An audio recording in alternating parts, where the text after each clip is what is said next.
ici dans le chapitre 9 et que nous continuons, car cette question, elle a été posée auparavant, on l'a vu avec Pasteur Jean-Marie, et Jésus lui-même, ce qu'on a vu cité tantôt et que nous voyons ici, lorsqu'on va relire à nouveau ce passage, Jésus même va poser cette question. Un jour que Jésus priait à l'écart, ayant avec lui ses disciples, il leur posa cette question. « Qui dit-on que je suis? » Ils répondirent « Jean-Baptiste, les autres Élie, les autres qu'un des anciens prophètes est ressuscité. » « Et vous, leur demanda-t-il, qui dites-vous que je suis? » Pierre répondit « Le Christ de Dieu. » Jésus leur recommanda sévèrement de ne le dire à personne. Il ajouta qu'il fallait que le Fils de l'homme souffrit beaucoup, qu'il fût rejeté par les anciens et par les principaux sacrificateurs et par les scribes, qu'il fût mis à mort et qu'il ressuscita le troisième jour. Puis il dit à tous, « Si quelqu'un veut venir après moi, qu'il renonce à lui-même, qu'il se charge chaque jour de sa croix et qu'il me suive. Car celui qui voudra sauver sa vie la perdra, mais celui qui la perdra à cause de moi la sauvera. Et que servirait-il à un homme de gagner tout le monde s'il se détruisait ou se perdait lui-même? Car quiconque aura honte de moi et de mes paroles, le Fils de l'homme aura honte de lui, quand il viendra dans sa gloire et dans celle du Père et des saints anges. » Prions. Seigneur Dieu, encore aujourd'hui, nous venons à la rencontre de ta parole, à l'écoute de ton esprit. Une question si simple, à l'école du dimanche, un enfant pourrait répondre automatiquement Jésus, Fils de Dieu. Mais qu'est-ce que ça représente réellement dans la vie de chacun d'entre nous? Qu'est-ce que ça représente réellement dans ma propre vie? On veut encore être émerveillé par la grandeur du Dieu que tu es. D'être fait chair il y a 2000 ans, accomplir un plan incroyable. Et je ne veux pas en aucun moment perdre cet émerveillement de ta personne. Accompagne-nous aujourd'hui et adresse ce que tu veux adresser dans la vie de chacun d'entre nous. Amen. Et ici, c'est intéressant, on commence justement avec Jésus qui pose cette question. Et ça va nous amener à réfléchir dans un processus. Et on va voir ici, qui est Jésus exactement? Et ultimement, un des points qu'il faut se poser, est-ce que ma vie est un reflet de Christ? Et les séparer, on va voir 3 points ensemble. Le premier est qui est Jésus selon nos désirs? Qui est Jésus réellement? Et qui est Jésus à travers nous? Ce reflet de Christ à travers notre vie. Alors, dans le début, verset 18-19, il pose cette question à ses disciples, « Mais que dit-on que je suis? » Et il va y avoir plusieurs réponses. On a vu la semaine dernière que aussi cette question avait été suscitée. Les gens se posaient cette question. Il y avait d'ailleurs Hérode, qui lui, dans ce contexte, on voit dans le chapitre 9, versets 7 à 9, Hérode, le tétrarque, attendit parler de tout ce qui se passait. Il ne savait que penser. Car les uns disaient que Jean était ressuscité des morts, d'autres qu'Élie était apparu, et d'autres qu'un des anciens prophètes était ressuscité. Mais Hérode disait, « J'ai fait décapiter Jean. Qui donc est celui-ci dont j'attends dire de telles choses? » Et il cherchait à le voir. Ce désir, cette recherche, cette incompréhension, ce questionnement de savoir qui est cette personne exactement. Et plusieurs hypothèses vont être sorties. Plusieurs vont avoir bâti une conviction, et comme on a vu dans le questionnaire, plusieurs vont répondre avec assurance. Voici qui est Jésus, selon ce qui lui semble bon, selon ses propres désirs.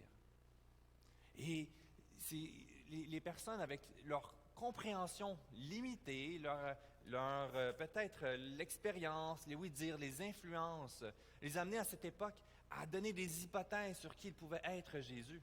Et cette même méthode est appliquée encore dans notre vie d'aujourd'hui. Il est possible que nous concevons Jésus selon nos désirs personnels et non selon qui il est réellement. Et ce n'est pas parce que je viens à l'Église que j'ai tout à fait bien saisi la personne de Jésus, qui il est et ce qu'il représente pour ma vie. Et même dans mes relations, plusieurs personnes, lorsqu'on évangélise, puis on croise quelqu'un, puis dit « Oui, oui, je crois en Jésus. » Mais quel Jésus tu parles?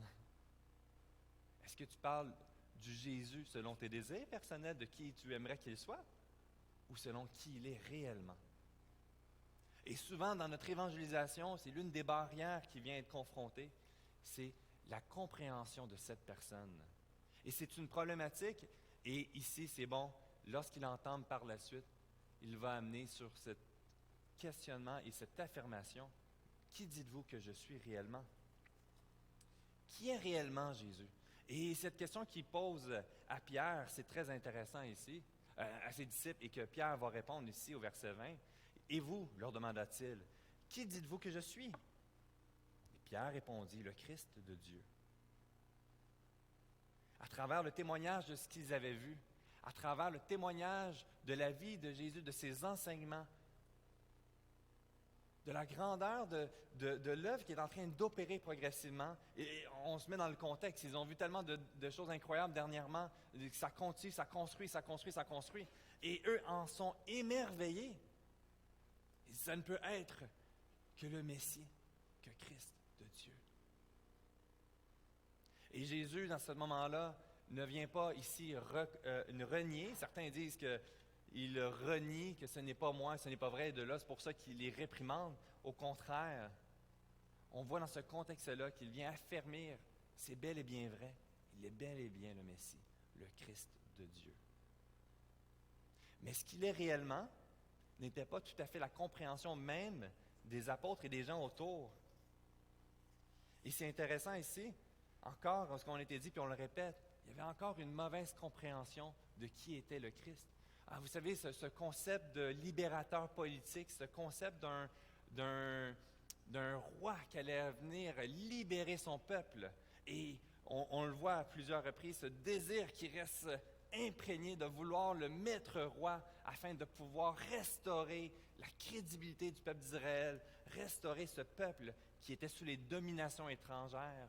On voit avec les Maccabées, on voit ce désir avec les guérillas dans le but de pouvoir s'opposer à la domination. Et ce soupir que le Christ allait venir les affranchir et les libérer de leurs problèmes temporaires, de leurs problèmes physiques. On voit les gens qui le suivent avec ce désir de guérison, cet émerveillement des miracles. Il est dans leur compréhension, dans ce désir que le Christ allait venir pour répondre à leurs besoins. Et ici, dans cette réprimande sévère, n'était pas, donc, comme je l'ai dit, dans le but de remettre en question cette réponse, au contraire, mais il n'était pas le temps. Parce que les gens n'avaient pas la bonne définition de ce qui allait être le Messie, le Christ. Et les choses devaient s'accomplir afin de démontrer qui il était réellement, non selon le désir du peuple d'Israël, des chefs religieux, des personnes autour de lui, mais selon qui était Dieu, selon lui, tel qu'il est réellement, au détriment de la pression extérieure. Cette attente et ce désir a été manifesté. On le voit à un moment donné, le peuple témoin voulait le prendre et le faire élire roi, et c'est à ce moment que Jésus se retire. Et c'est intéressant que ce concept qui est erroné du Messie est encore aujourd'hui, parfois on se trompe et on interprète mal la compréhension de ce que représente un disciple de Jésus-Christ. Dire que je crois en Jésus, dire que je suis un disciple de Jésus, ne veut plus dire grand-chose aujourd'hui. Tant de personnes utilisent cette expression. Juste donner une idée dans l'exemple des statistiques. Au Québec, il y a un débat qui partage entre le taux de croyants nés de nouveau. C'est des statistiques, c'est relatif. Mais on parle autour de 0,5% de la population. Tandis que d'autres personnes parlent autour de 50 à 75% de la population. C'est assez drastique, on s'entend qu'on ne parle pas d'un 1,5, d'1%. Qu'est-ce qui fait un aussi grand écart? Et qu'il y en a certains qui ont écrit des livres, argumentés, développés sur cette argumentation. Mais qu'est-ce qu'on veut dire par un disciple de Jésus-Christ? Et ça fait toute la différence sur cette compréhension de ce que cela représente. Tout comme le Messie. Pour certains, un libérateur de nos besoins personnels, un porte-bonheur, on y accorde beaucoup d'attention afin de pouvoir nous épanouir dans nos besoins personnels, nos désirs. Et ici, il met une pause. Il met cette pause dans le but de s'assurer qu'il n'y a pas de confusion sur qui il est réellement et non seulement ce que les gens désirent qu'il soit. Et c'est bien particulier. On le voit, on continue par la suite, lorsqu'il continue au verset 22, dans le chapitre 9, toujours dans notre passage. Il ajouta qu'il fallait que le Fils de l'homme souffrit beaucoup, qu'il fût rejeté par les anciens, par les principaux sacrificateurs et par les scribes, qu'il fût mis à mort et qu'il ressuscita le troisième jour. Il est en train de partager le contraire de ce que les gens désirent réellement. Ils désirent quelque chose de glorieux, de grand, qui répond à leurs besoins concrets maintenant.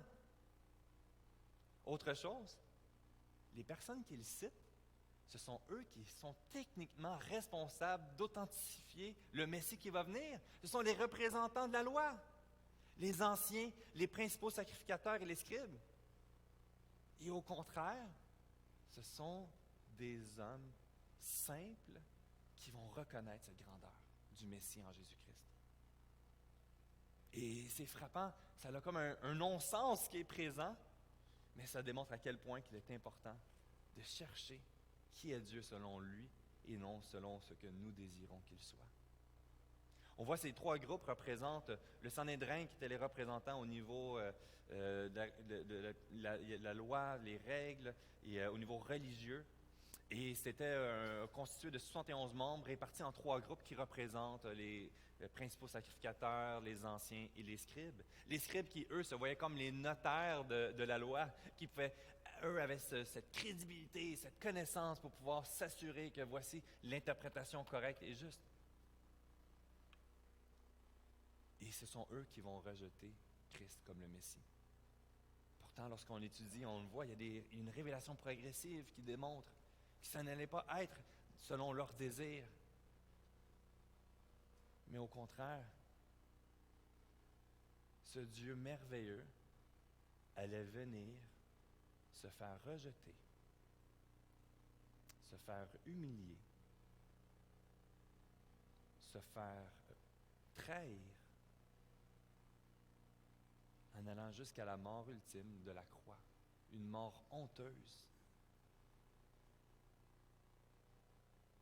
Ça n'a aucun sens. Et même quand on y pense sincèrement, ça n'a aucun sens. Dans ma propre vie, comment tu peux, Seigneur Dieu, accomplir une aussi grande œuvre? Je ne le mérite pas. Et ici, on découvre qui il est selon ce qu'il a établi comme étant bon, selon ses propres standards de la gloire. Deux citations ici que je trouvais ça fort pertinent, qui nous amènent à réfléchir et un émerveillement. Deux théologiens des années 1800, M. Kem, Karl Theodor Kem. On ne sait ce qu'on doit estimer le plus grand de cet élan des disciples qui brise le moule messianique juif, casse le jugement des hiérarchies, s'élève au-dessus des divers degrés de l'appréciation populaire et proclame haut et divin ce qui est bas et foulé aux pieds, parce que cela est grand et divin aux yeux de l'Esprit ou de la personnalité de Jésus, qui obtient de ses faibles disciples, et cela malgré les expériences les plus accablantes, l'expression franche et pure de l'effet produit sur eux par toute son activité.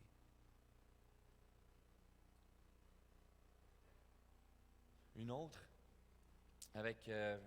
Guess, aussi des années 1800. Les sages de Capernaum tinrent restés impassibles. L'enthousiasme du peuple s'était refroidi.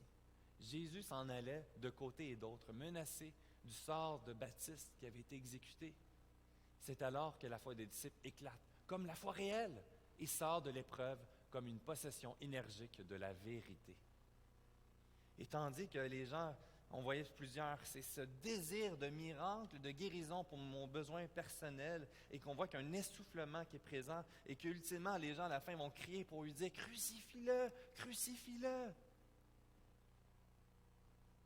Ceux qui étaient consacrés à la loi, la colère et la haine se développaient. Et des simples hommes, témoins de l'œuvre de Jésus, ont proclamé haut et fort, voici qui il est, selon son propre témoignage. Nous-mêmes, c'est un avertissement. Quelle est ma conception de Jésus? On attend tellement de choses sur Internet, on attend tellement de mouvements qui partent, les guérisons, les résurrections, la richesse, le bonheur. Tant de discours attirants. Et oui, c'est attirant. Mais ce n'est pas le discours de Christ.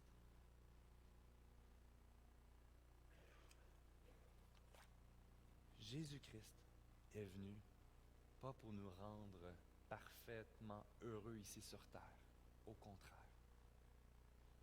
Il est venu pour quelque chose d'encore plus important. Pour le vrai bonheur qui est possible uniquement dans sa présence, avec une perspective éternelle et non temporaire. Et ça vient nous confronter. Car notre cœur désire l'immédiat, désire pour moi, selon ce qui me semble bon. Et nous nous bernons nous-mêmes. Et ne considérons pas ce qui est réellement bon pour nous.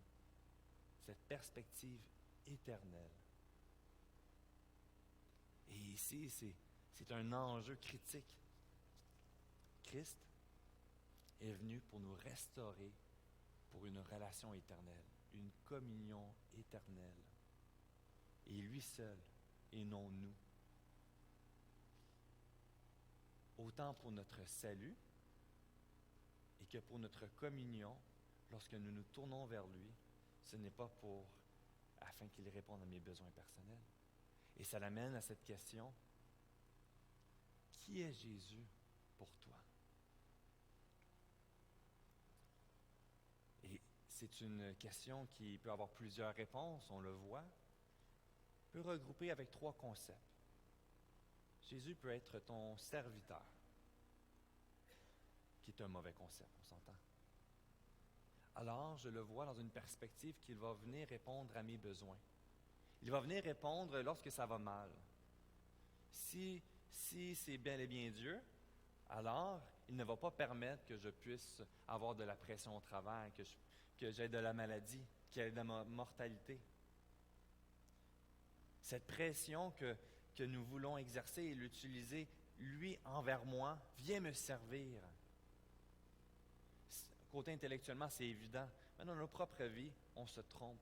Et des fois, on le désire à notre service. Je vais venir le prier, je vais crier à lui afin qu'il puisse répondre aux besoins de mon cœur. Et c'est un mauvais serviteur lorsqu'il ne répond pas à mes prières. L'autre, est-il ton conseiller simplement? Vous savez, un conseiller, on va chercher des conseils, mais on ne les écoute pas tous. On prend ce qui est bon pour nous. Une deuxième perspective, donc, erronée. Je viens à sa rencontre parce que c'est Dieu et je vais prendre ce qui va être le plus à mon avantage. L'Église, oui, c'est bon, mais 1h30, pas plus, là. C'est pas ça, l'Église. C'est pas ça dans le plan de Dieu. Oui, la Bible, oui, c'est bon, je lis sur ma table de chevet. C'était pas ça dans le plan de Dieu. Il y a une raison d'être. Il y a un désir. Il t'appelle à quelque chose. Il veut rentrer en relation avec toi. Il veut toute ta vie. Pas juste une partie de ta vie. Est-ce que Dieu est ton Dieu? Et c'est la seule et unique réponse légitime. Et c'est bizarre à dire Dieu, ton Dieu, mais il y a vraiment un aspect ici de Dieu au niveau de connaissance. Je sais que Dieu existe, je sais que Dieu est vivant, mais est-il ton Dieu? Il y a l'aspect relationnel. Et l'aspect relationnel dans ma relation, dans ma compréhension de Jésus, l'aspect relationnel de ce Jésus qui est Dieu, qui est mon Dieu, qui est mon sauveur personnel. Alors, comme dans la réponse au début, c'est intéressant, la jeune femme qui répond dans le quiz, et elle répond, il y en a plusieurs qui disent de façon générale, il est mort pour nos péchés, pour tous, et tout le monde est sauvé ultimement par l'amour. Mais il n'y a aucune relation dans ça. Il y a vraiment l'idée d'une relation. C'est mon Dieu personnel et j'ai accepté. Ma vie lui appartient. Ce n'est pas vrai que c'est qu'un simple conseiller. Ce n'est pas vrai qu'il est au service de mes besoins imparfaits. Il est notre Dieu. Mais est-ce qu'il est ton Dieu? Et ici, comment faire pour savoir s'il est bel et bien mon Dieu? Comment faire pour savoir si je suis bel et bien un disciple de Jésus-Christ? Vous savez, dans les accompagnements de disciples-là, lorsqu'on fait les préparations de baptême, on en fait plusieurs classes.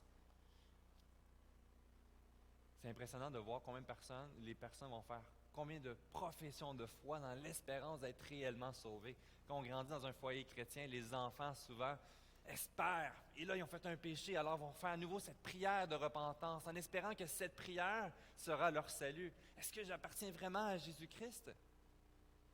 Certains vont en faire 20 fois, 30 fois. Certains vont venir église après église. Certains, à chaque fois qu'il y a un appel, vont vouloir se lever puis venir en avant pour donner leur vie à Jésus-Christ afin d'être sauvés lors de l'appel. Mais ce n'est pas une prière qui sauve. Ce n'est pas de se lever lors d'un appel qui sauve. Ce n'est pas parce que tu es ici le dimanche matin que tu es sauvé pour autant. Et ici, ce qu'on voit, il y a des éléments qui nous apportent de nous démontrer ce qu'un disciple de Jésus-Christ va vivre. Certains vont dire dans le passage qu'on va voir justement dans les versets 23, qui suit par la suite, cela concernait uniquement les disciples à qui Jésus parlait.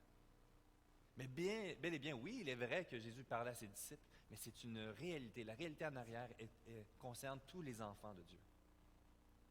Et notre frère Merci Richard nous a soulevé les 3 points qui, à travers dans ce temps de louange, nous amener à réfléchir.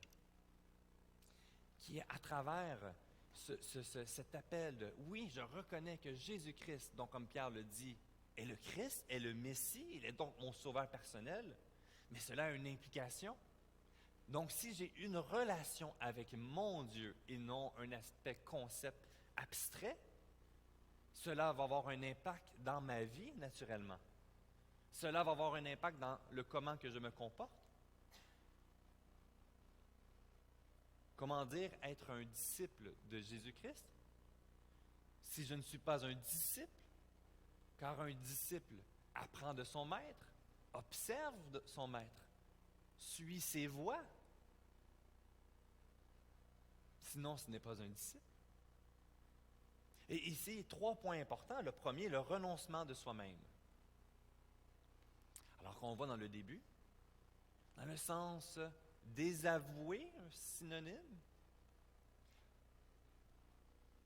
renoncer à sa propre volonté, renoncer à ses objectifs personnels de la recherche du bonheur.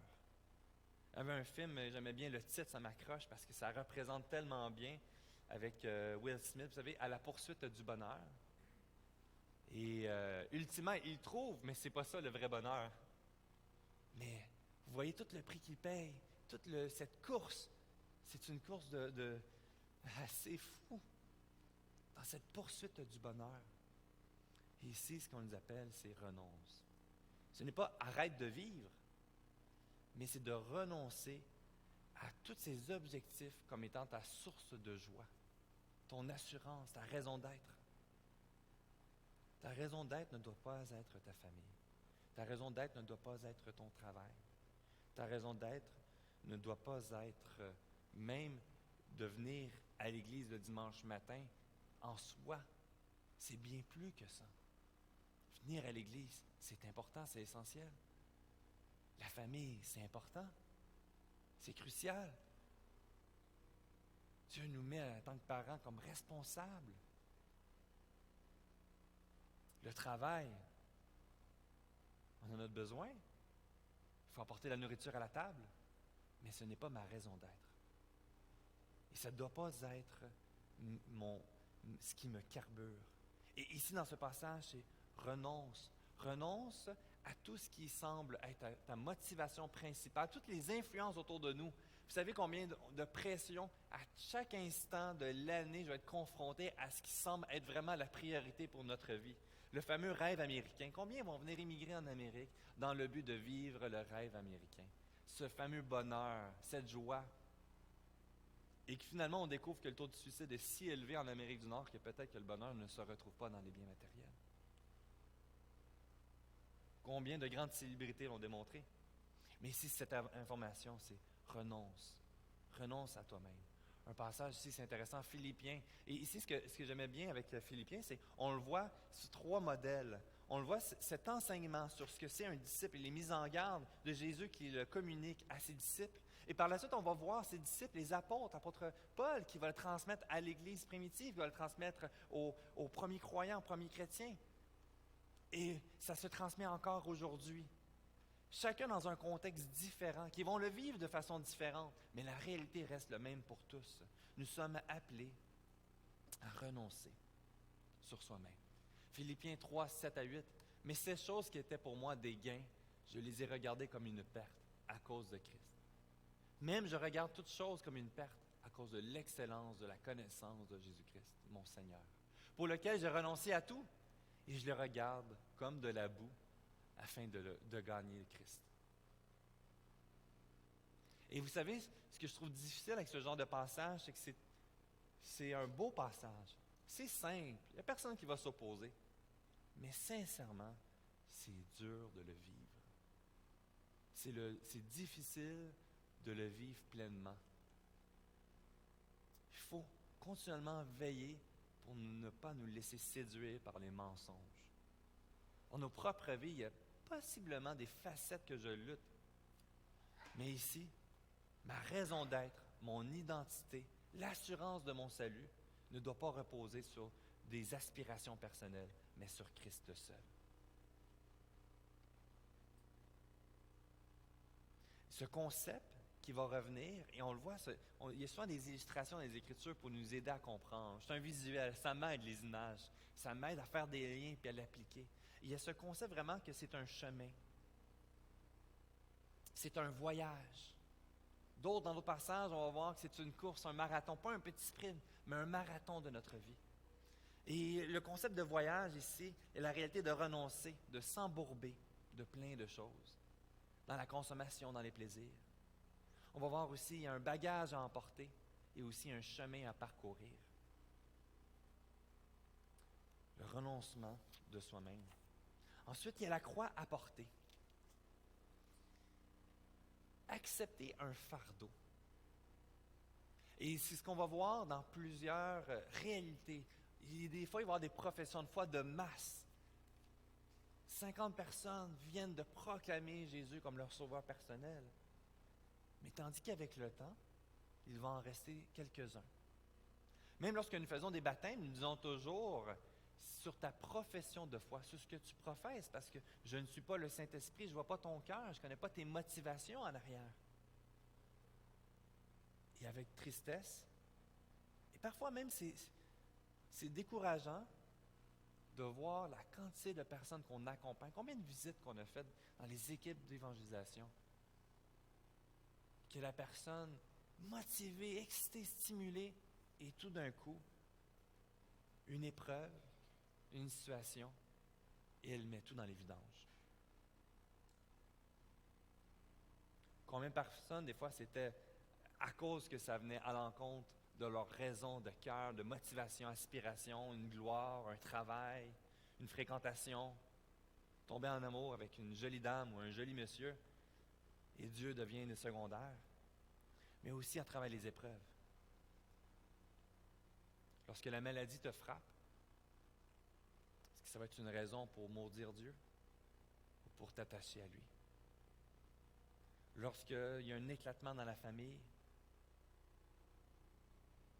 lorsque la pression financière est trop élevée, la perte d'un enfant, des situations catastrophiques,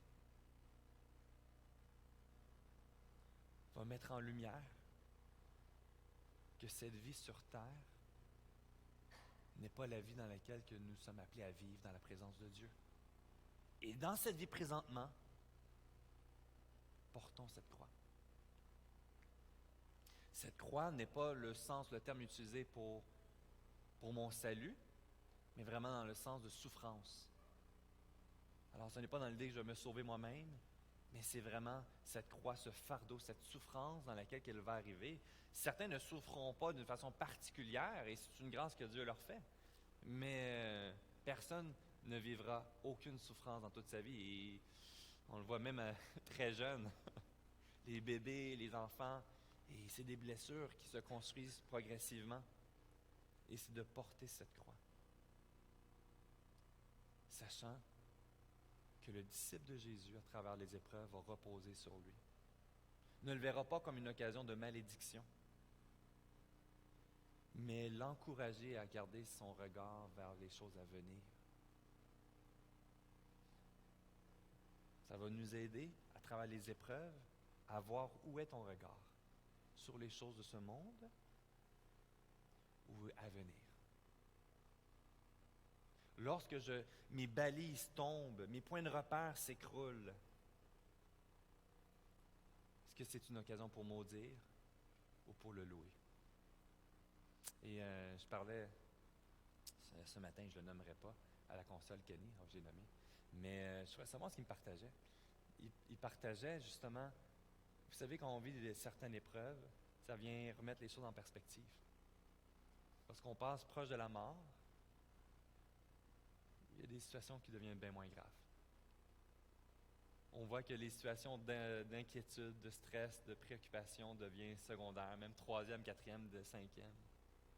Et les sources de joie, de cette joie en Christ, devient bien plus évidente.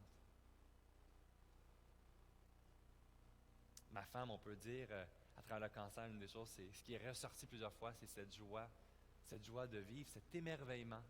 Pour certains, qui est de la simplicité banale, mais pour elle, c'est une reconnaissance et un émerveillement à travers la croix. Cette souffrance, cette épreuve qu'elle a subie, et cet attachement à son bon Papa céleste, qui a pris soin d'elle à travers les épreuves. Il ne l'a pas abandonnée, mais il a permis les épreuves. Les épreuves ne sont pas une opposition à l'amour de Dieu, au contraire. On voit ici dans 2 Corinthiens 4, 17, 18, « Car nos légères afflictions du moment présent produisent pour nous, au-delà de toute mesure, un poids éternel de gloire, parce que nous regardons non point aux choses visibles, mais à celles qui sont invisibles. Car les choses visibles sont passagères, et les choses visibles sont éternelles. Invisibles sont éternelles. »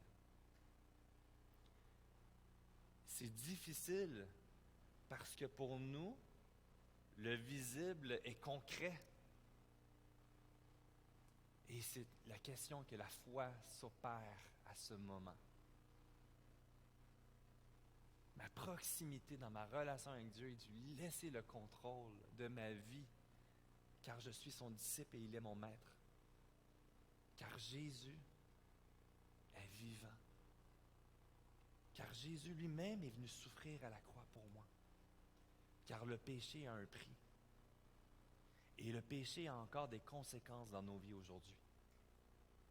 Et ces souffrances nous amènent à remettre les choses en perspective. L'urgence de la situation, l'urgence de la proclamation de l'Évangile. Et ça met en lumière mon identité en Christ, car je suis attaché à lui. Ensuite, l'obéissance qu'on voit ici, et qu'il me suive. De le suivre à chaque instant. Ce n'est pas un concept de relation avec Dieu qui est séparé de la vie de tous les jours, que c'est le dimanche matin, je viens avoir mon petit steak, mon petit temps spirituel, bon dimanche prochain, à la semaine prochaine. C'est pas ça. De le suivre à chaque instant de ma vie. 7 jours sur 7, 24 heures sur 24. À chaque instant. Dans tous les contextes, je le suis. Dans ma réalité, dans le texte dans lequel le Seigneur m'a établi. À chercher à marcher dans les traces de notre Maître. Et encore visuellement, chercher à marcher dans les traces de notre Maître, ce que tu es en train de dire, c'est qu'il est venu sur la terre, il a marché d'une façon parfaite, ce qui est impossible pour nous. Et il nous a laissé les traces à suivre. Et nous, on est ses enfants et on veut suivre ses traces. Mais on n'est pas parfait, on va trébucher, on va marcher un peu à côté, mais on veut suivre ses traces. Et on va essayer de marcher dans les mêmes pas, en sachant que si je vais de l'autre côté, je vais tomber. Vous savez, un excellent livre, le voyage du pèlerin. Et vous voyez, ce voyage, c'est tellement riche. Je l'ai fait avec mon fils, ils l'ont fait en bande dessinée. Quelle richesse! Merci Seigneur d'avoir préservé ce livre-là, et de voir ce voyage, et de voir les différents sentiers qui sont attirants et qui sont des pièges, et qu'il y a un seul bon chemin, et c'est ceux des traces de notre bon Maître. Et nous sommes appelés à une vie d'obéissance. Il dit dans Luc, on l'a vu plus tôt il y a quelques semaines, quelques mois, « Pourquoi m'appelez-vous Seigneur, Seigneur, et ne faites pas ce que je vous dis? »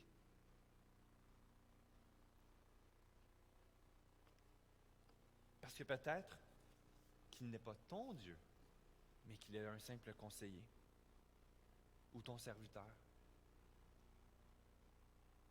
Mais cherchons à le suivre, car c'est le seul bon chemin.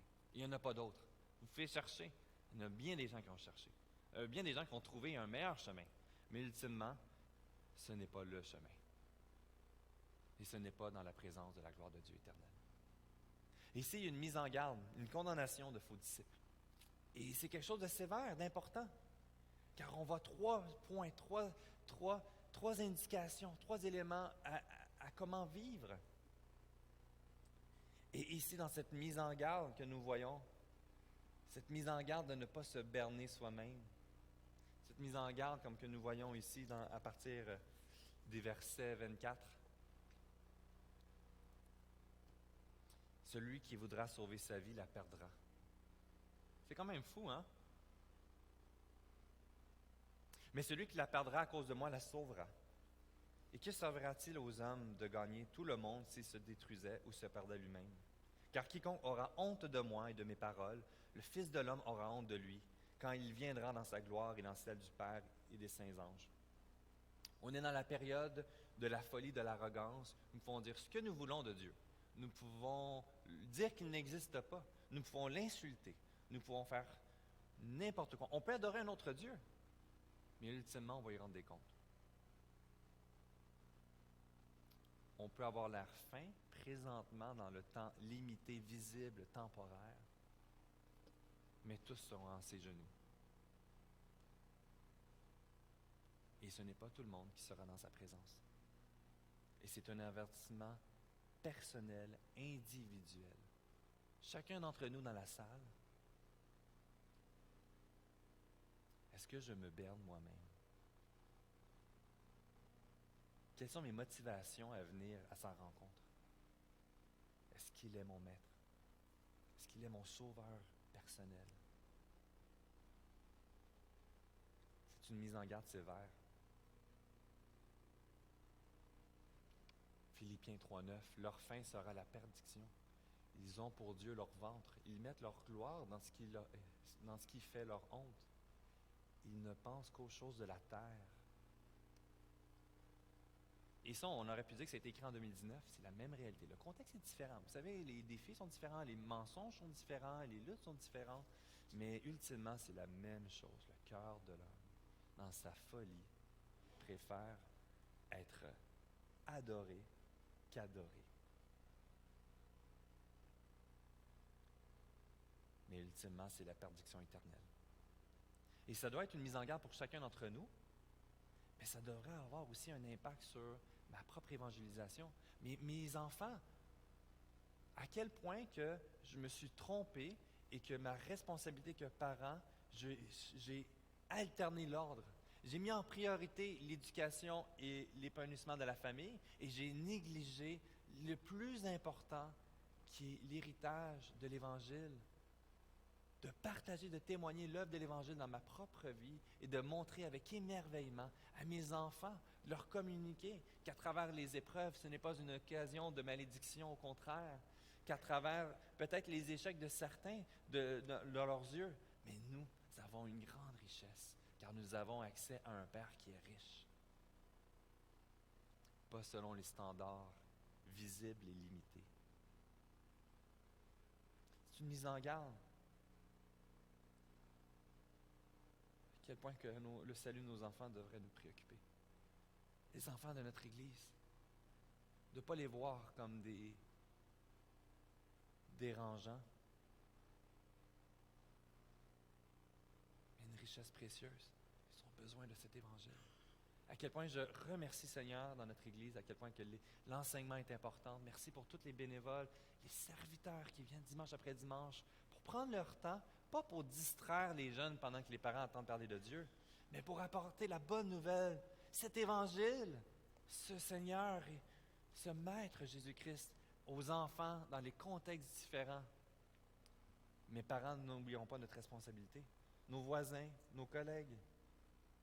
Plusieurs vont se berner en disant « Oui, moi aussi je suis chrétien. » Ah oui, parlons de ce Jésus d'abord.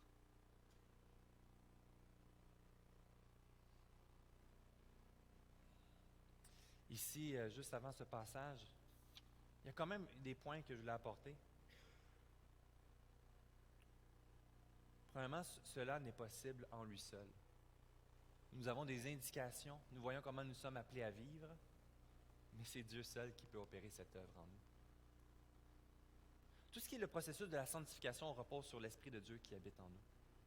On n'a aucun mérite, mais aussi c'est qu'on peut essayer de le vivre par nous-mêmes, par nos propres forces, la religiosité, mais c'est une question de temps. Cette œuvre que nous avons abordée, cette compréhension, cette espérance, cette paix à travers les épreuves n'est pas possible par moi-même. C'est Dieu qui produit ça en moi. Philippiens 4,13, « Je puis tout par celui qui me fortifie. » Ce sont les fruits produits par la semence de l'Évangile qui a germé en moi au moment de ma nouvelle naissance.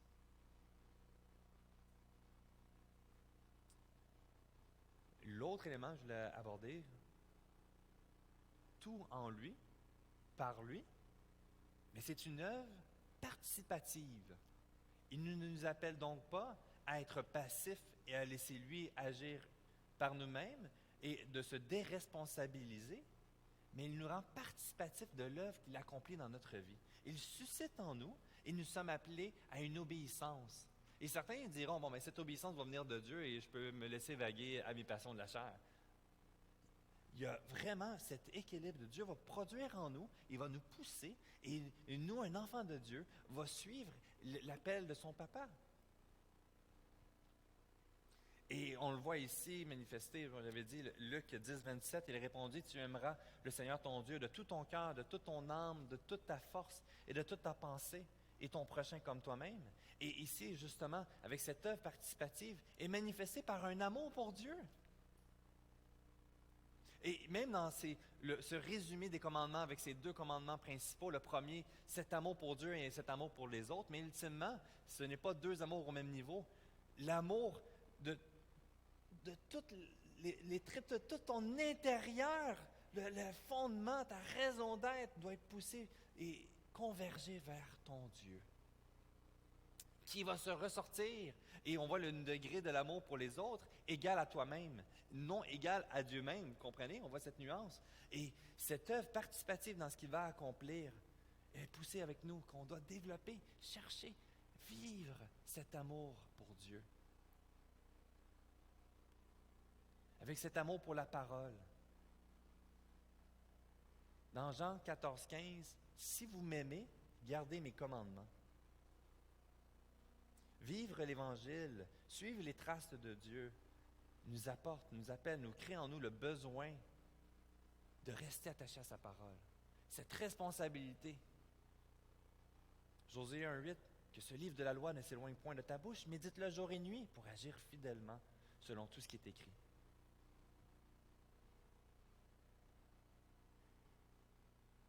2 Timothée 3, 14, 17. « Toi, demeure dans les choses que tu as apprises et reconnues, certaines, sachant que ce que tu as appris dès ton enfance, tu connais les saintes lettres qui peuvent te rendre sage à salut par la foi en Jésus-Christ.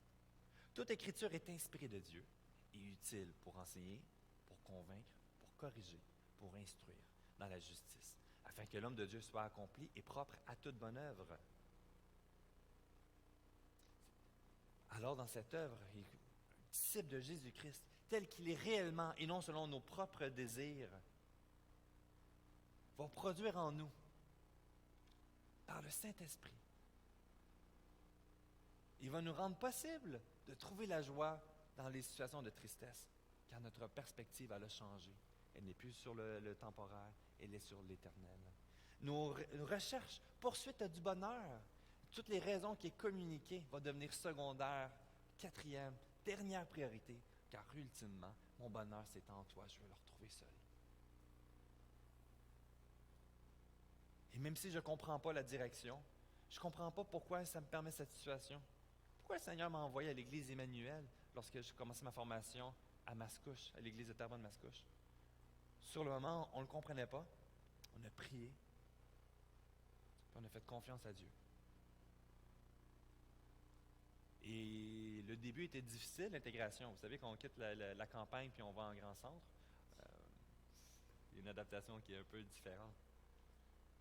En plus, quand que je dois pratiquer mon français, puis tous mes voisins, il n'y en a aucun qui parle français. Seigneur, tu as une œuvre, je ne comprends pas, mais c'est bon, je te suis. Et lorsqu'on peut regarder en arrière, puis on voit les bienfaits de Dieu, sa main. Et je veux terminer ici avec cette réflexion. Quelle est ma compréhension de Jésus-Christ pour ma vie? Qui est-il réellement? Mais aussi, dans ma vie de tous les jours, dans les facettes de mon âme, de mes motivations, de mes raisons d'être, est-ce que j'ai été séduit par un mensonge et que je l'applique dans ma vie? Est-ce que je banalise un aspect? À travers ce qu'on a vu aujourd'hui, quel est l'élément que je dois adresser dans ma vie? Il y a certainement des mises en garde pour chacun d'entre nous dans des contextes différents sur des points. Et venons dans la présence de notre Père céleste. Sonde-moi, Éternel, éprouve-moi. Fais passer au creuset mes reins, mon cœur. Sonde-moi, ô Dieu, et connais mon cœur. Éprouve-moi et connais mes pensées. Psaume 139, verset 23. Moi, l'Éternel, j'éprouve le cœur. Je sonde les reins pour rendre à chacun selon ses voies, selon les fruits de ses œuvres. Que cela soit une occasion pour réaffirmer notre identité en Christ, selon lui, qui il est réellement, et non selon nos désirs. Et lorsqu'on sonde notre cœur, nos vies, ou peut-être en couple même, est-ce que ma vie est un reflet de Christ? Prions. Encore, Seigneur Dieu, on vient dans ta présence avec reconnaissance. Comme nous avons vu, ce n'est pas par nos œuvres, ce n'est pas par le mérite, ce n'est pas par nos capacités, c'est grâce seule, c'est par toi-même, c'est uniquement par toi. Et nous reposons avec vulnérabilité, dépendance, entièrement entre tes mains. Ma prière, c'est que chacun d'entre nous ici, si ce n'est pas clair pour toi, ce soit une occasion aujourd'hui même d'abandonner ta vie entre ses mains. Qu'il soit ton sauveur personnel, qu'il soit ton Dieu, selon qui il est lui réellement. Que tu le suives, que tu l'aimes, que tu cherches à le découvrir. Ça fait tant d'années peut-être même que tu le connais depuis fort longtemps. Mais encore, soyons vigilants. Ne nous enfargeons pas. Ne nous éloignons pas de ses traces. Et soyons à l'écoute de ce qu'il veut adresser dans nos vies, afin d'être par lui et pour lui un reflet de lui.